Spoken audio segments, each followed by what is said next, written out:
আর মাত্র 4 দিন পর অনুষ্ঠিত হতে যাচ্ছে ইউরোপীয় ইউনিয়নের অন্যতম শীর্ষ অর্থনীতির দেশ জার্মানির 21তম নির্বাচন। বুন্দেসট্যাগের 630 আসনের জন্য লড়ছে 5টি দল। চ্যান্সেলর হওয়ার দৌড়ে এগিয়ে ফ্রেডরিক মার্জ।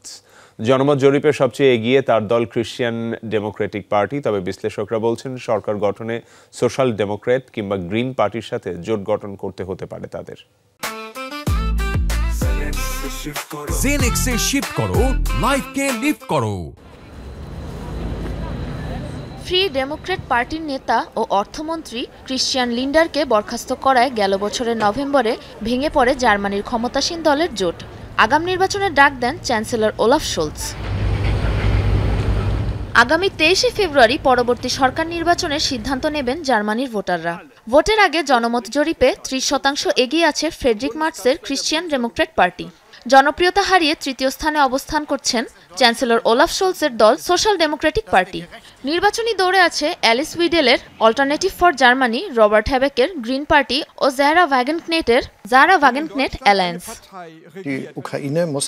একটি দেশের সরকারের উদার ও মানবিক মানসিকতার হওয়া অত্যন্ত জরুরি।